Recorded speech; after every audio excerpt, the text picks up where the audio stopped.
नमस्कार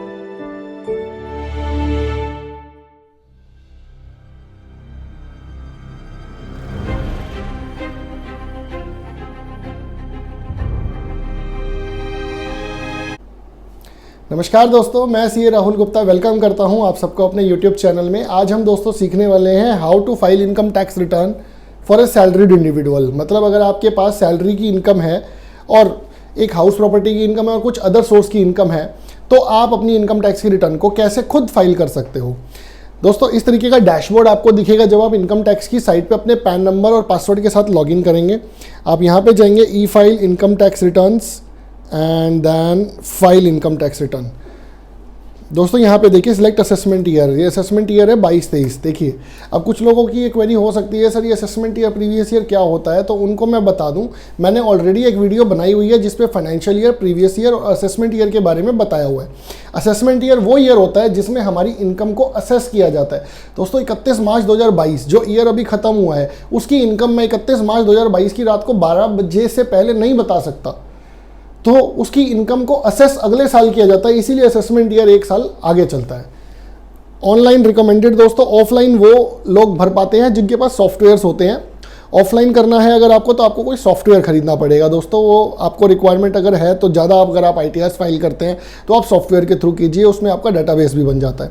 online recommended पे मैं गया, मैंने कंटिन्यू किया। अभी ITR 1 का फॉर्म दिखा दिया इसने। स्टार्ट न्यू फाइलिंग, दोस्तों मैंने आप पहले कुछ सेव किया था तो वो रिज्यूम फाइलिंग में दिखा रहा है, मैं इसको इग्नोर कर रहा हूँ। मैं स्टार्ट न्यू फाइलिंग पे जाता हूँ। इंडिविजुअल, HUF या अदर्स, ये आपका स्टेटस पूछ रहा है। आप अपने पैन नंबर में चेक कीजिएगा, फोर्थ डिजिट P होगी तो इंडिविजुअल की रिटर्न जाएगी, अगर वहाँ पे T होगा तो ट्रस्ट की रिटर्न जाएगी। ऐसे अलग अलग पैन कार्ड का दोस्तों अलग अलग ITR में आपका स्टेटस जाता है। HUF का H होगा। Continue. Help me decide which ITR form to file. दोस्तों मैंने यहाँ पे सिलेक्ट किया ITR 1। देखिए ITR 1 कौन कौन भेज सकते हैं आप यहीं पे चेक कर सकते हैं अपनी इनकम के according. For individuals being a resident other than ordinarily resident having total income of up to 50 lakh. अगर आपकी 50 लाख से ऊपर है तो आप ITR 1 नहीं डाल पाओगे। Having income from salaries, 1 house property, other sources and agricultural income up to ₹5,000। ठीक है दोस्तों। Not for an individual who is either director in a company, अगर आप किसी कंपनी में डायरेक्टर हो तो ये फॉर्म आपके लिए नहीं है। और has invested in unlisted equity shares, अगर आपने अनलिस्टेड स्टॉक एक्सचेंज पे लिस्टेड नहीं है वो शेयर्स, अगर आपने ऐसे शेयर्स में पैसा लगाया है।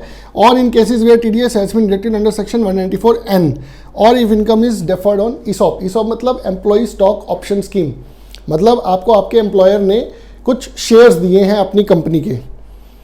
Now we will proceed with ITR 1. Let's get started. अब ये पूछ रहा है, are you filing the income tax return for any of the following reasons.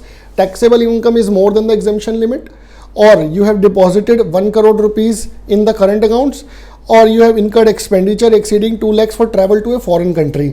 मतलब किस प्रोविजन के तहत आप ITR भर रहे हो सकता है मेरी सैलरी इनकम ना हो लेकिन मेरी ये कंडीशन सेटिस्फाई हो रही हूँ। Incurred expenditure one consumption of electricity. दोस्तों ये गवर्नमेंट ने एक नया रूल लाया था कि अगर आपने इलेक्ट्रिसिटी के ऊपर पूरे साल में 1 लाख रुपए से ऊपर का बिल पे किया है तो आपको ITR फाइल करना मैंडेटरी है। Are you required to file a return other prescribed condition 7th proviso, वो छोड़ दीजिए, अभी हम इसको सिंपल लेके चल रहे हैं। Taxable income is more than exemption limit. Continue.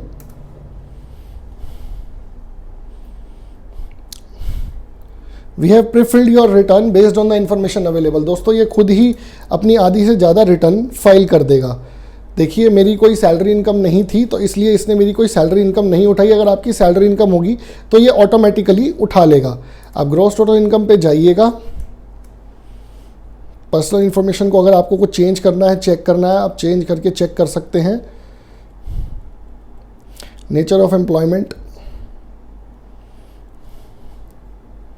इसके अंदर आप central government, state government, public sector कहाँ के भी एम्प्लॉई हैं वो डाल सकते हैं। सपोज मैं डाल देता हूँ इसको public sector undertaking under section 139(1). 139(1) means आप रिटर्न टाइम पे फाइल कर रहे हो। 139(4) अभी देखिए 139(4) ब्लर्ड है, मैं इस पर क्लिक नहीं कर सकता क्योंकि लास्ट डेट फाइलिंग की अभी नहीं गई है, इसलिए मैं बिलेटेड रिटर्न नहीं फाइल कर रहा हूँ, मैं टाइमली रिटर्न फाइल कर रहा हूँ।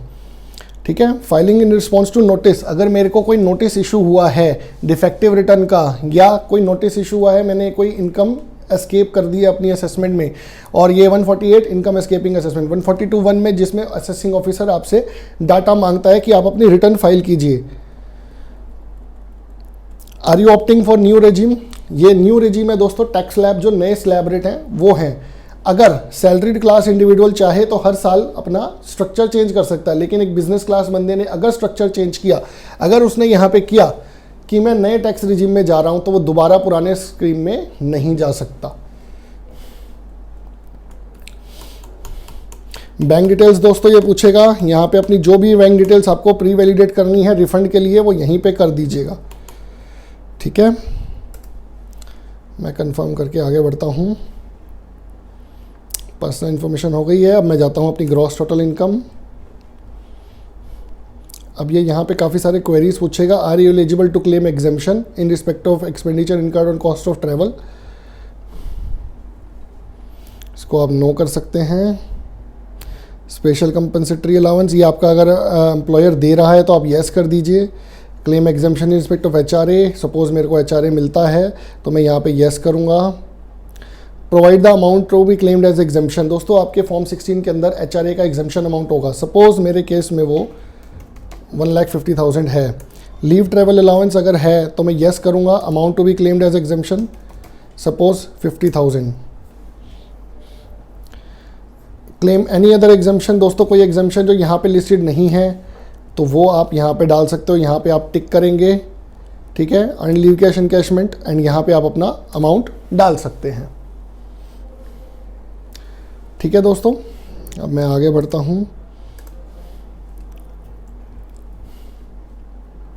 मैं सपोज कर देता हूँ स्किप द क्वेश्चंस। आप स्किप भी कर सकते थे, आगे भी जा सकते थे। अब ये मेरी सैलरी इनकम आ रही है। अब मेरे को यहाँ पे फिल करनी पड़ेगी अपनी सैलरी की इनकम, क्योंकि मेरी ऑटो पॉपुलेट नहीं हो रही है। दोस्तों अगर आपके एम्प्लॉयर ने आपका फॉर्म 16 ऑनलाइन निकाला है तो यहाँ पे आपकी फिगर्स ऑटो पॉपुलेट हो जाएंगी। अगर आपको कुछ चेंज करना है तो वो फिर भी आप चेंज कर सकते हो एडिट पे क्लिक करके। Salary as per section 17 subsection 1/AIS, दोस्तों एनुअल इन्फॉर्मेशन स्टेटमेंट से डिपार्टमेंट आपकी इनकम को उठा लेता है। सपोज मेरी 10 लाख की सैलरी में डाल देता हूँ इसके अंदर। अब मेरे को और भी कुछ डालना है तो मैं डाल सकता हूँ। कंट्री, मुझे कंट्री कोई और डालना है, नेम किसी और कंट्री का भी मैं रेजिडेंट हूँ तो वो मैं डाल सकता हूँ। नेचर ऑफ एग्जेम्प्ट अलाउंस, अगर कोई अलाउंसेस हैं, सपोज एचआरए, मैंने कहा था आपको एचआरए आप यहाँ पे डाल सकते हो।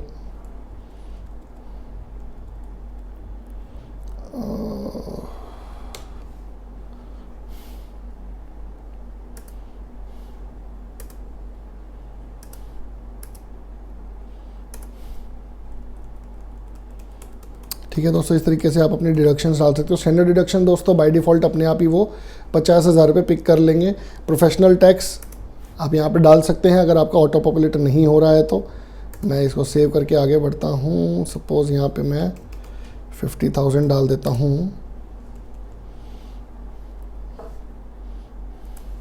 आपके फॉर्म 16 से बिल्कुल आपकी सैलरी मैच कर जाएगी दोस्तों। इसके बाद आप जब नेक्स्ट पेज पे जाएंगे तो वो आपसे सेक्शन 80C की डिडक्शंस पूछेगा।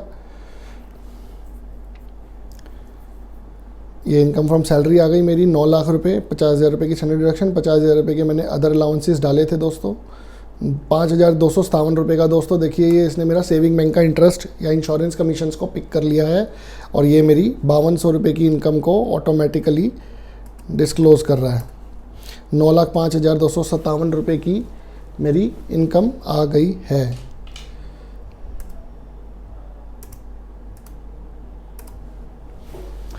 ₹9,05,257 की मेरे पास इनकम आ गई है। अब मैं इसको कंटिन्यू करता हूं दोस्तों आगे कंफर्म करके। पर्सनल इन्फॉर्मेशन मेरी कंफर्म्ड हो गई, ग्रॉस टोटल इनकम मेरी कंफर्म्ड हो गई। डिडक्शंस अगर मुझे कुछ डालनी है दोस्तों वो मैं यहाँ पे डाल सकता हूँ। इस क्वेश्चंस को अगर मेरे को स्किप करना है तो कर सकता हूँ। ये सिंपल से क्वेश्चन है दोस्तों, yes no. Are you eligible to claim deduction in respect of interest on savings bank account, ये येस होगा। आर यू क्लेम फॉर, अगर आपको कोई और सेक्शन में, मैं आपको सेक्शंस भी एक बार रिवाइज करवा ही देता हूँ, ये सारे सेक्शन है। Are you eligible to claim any deduction for donation paid. दोस्तों 80G के अंदर अगर आप कोई भी डोनेशन दे रहे हो, सेंट्रल गवर्नमेंट, स्टेट गवर्नमेंट और कुछ टेम्पल्स, मॉस्क, चर्च, गुरुद्वारा वगैरह उसमें लिस्टेड होते हैं, जिनका 80G का certificate DDIT, director of income tax से इशू होता है, उन ट्रस्ट में अगर आप डोनेशन दे रहे हो तो आपको टैक्स एग्जम्पशन मिलती है, तो उसका अमाउंट करने के लिए आप येस कर सकते हो। Are you eligible to claim any deduction for donation paid for scientific research on rural development. ये भी कुछ ट्रस्ट होते हैं दोस्तों जो साइंटिफिक रिसर्च करते हैं रूरल डेवलपमेंट वगैरह के ऊपर, आपको उसके लिए भी डिडक्शन मिल सकती है।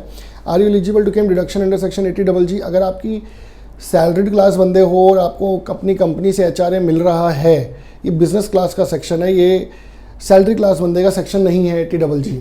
क्यों नहीं है? क्योंकि ये सेक्शन रेंट की डिडक्शन देता है, लेकिन फॉर बिजनेस क्लास पीपल। ये बहुत छोटी सी लिमिट है इसके अंदर, 50-60 हज़ार रुपये की, तो इसको तो आपको नो ही करना है।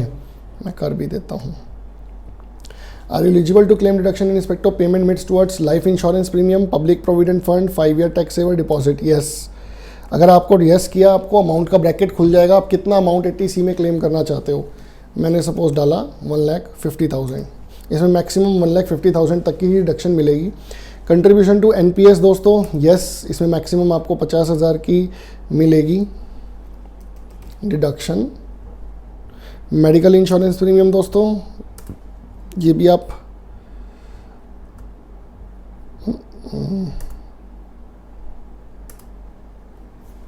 मेडिकल इंश्योरेंस प्रीमियम का दोस्तों यहाँ पे अमाउंट डाल सकते हो। डिडक्शन 80E दोस्तों, interest on loan for higher education, अगर आपने लिया है तो उसका इंटरेस्ट आप यहाँ डाल सकते हो। ये सब बड़ा ही सिंपल प्रोसेस गवर्नमेंट ने कर दिया है। जब मैं इसको कंटिन्यू करूँगा ये मुझे नेक्स्ट पेज पे ले जाएगा।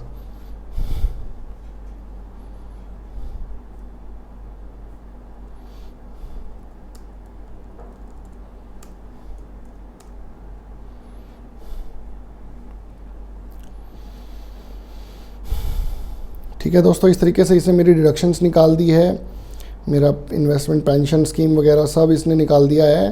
टोटल डिडक्शंस 2 लाख रुपए।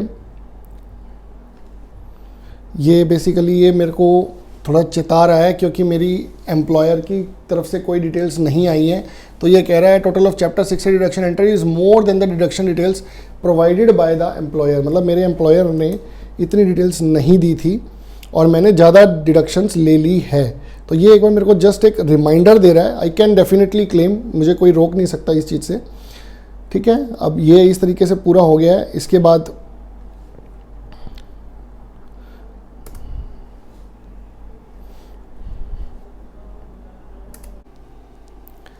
हाँ जी दोस्तों, तो देखिए अब जब मैंने टैक्सेस पेड को भी कंफर्म कर दिया, टोटल टैक्स लायबिलिटी को भी कंफर्म कर दिया, अब ये मुझे प्रोसीड की तरफ लेके जा रहा है। जैसे ही मैं प्रोसीड की तरफ जाऊंगा दोस्तों, ये मेरा फाइनल सबमिशन के पेज पे ले जाएगा मेरे को। मेरी ये इनकम है, मेरा ये रिफंड है।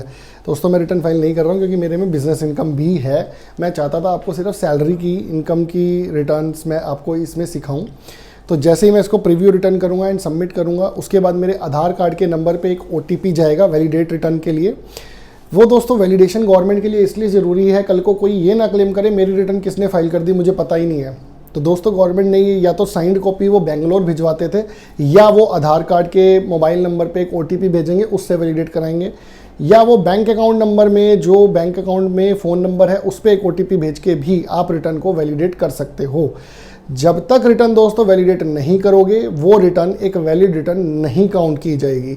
तो दोस्तों बहुत सारे लोग हैं जो रिटर्न वैलिडेट करना भूल जाते हैं, तो उनके लिए एक ऑप्शन और बता देता हूं मैं। आप ई फाइल पे जब जाके अपना चेक कर सकते हो आपकी कोई रिटर्न पेंडिंग ना हो।